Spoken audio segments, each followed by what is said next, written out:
आज के इस क्लास में कक्षा 10 के लिए एक इम्पोर्टेंट क्वेश्चन हम कंप्लीट करेंगे जो 2 नंबर का है। आपका एग्जाम में आपसे पूछा जाएगा, स्थायी भाव एवं संचारी भाव में अंतर बताइए। तो आसान शब्दों में यहाँ पे आपको बताने वाली हूँ स्थायी भाव एवं संचारी भाव में अंतर। तो एग्जाम में आपसे पूछे जाते हैं तो कंप्लीट करना है और वीडियो में लास्ट तक बने रहना है।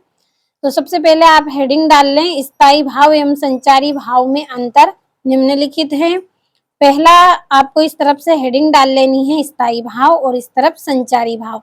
जो आप पहले लिखना चाहते हैं उसे आप लिख सकते हैं।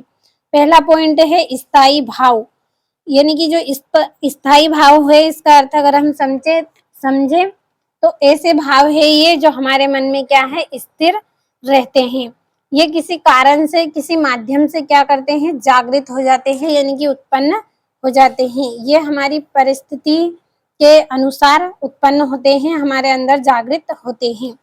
तो पहला पॉइंट है कि स्थायी भाव की संख्या 10 है। जो स्थायी भाव है वो कितने हैं, 10 होते हैं। जैसे श्रृंगार है, हास्य है, करुण है, वीर रस है, इस तरह से ये क्या है, 10 होते हैं। अब संचारी भाव कितने होते हैं, 33 माने गए हैं। संचारी भावों की संख्या अगर हम देखें तो कितनी है, 33 संख्या है संचारी भाव की। दूसरा है यह उद्दीपन के प्रभाव से उद्दीप्त होते हैं।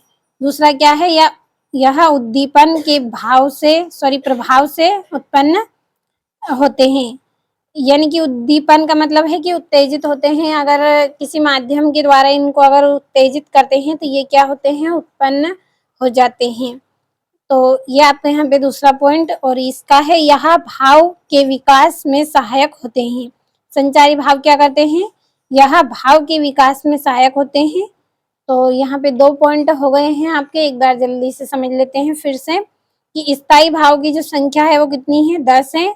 संचारी भाव की संख्या कितनी है, 33 है।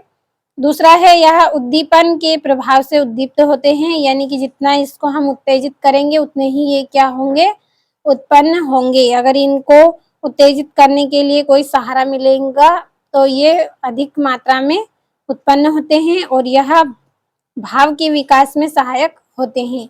तो 2 पॉइंट हैं, दोनों पॉइंट का अच्छे से स्क्रीनशॉट ले और कंप्लीट करें अच्छे से।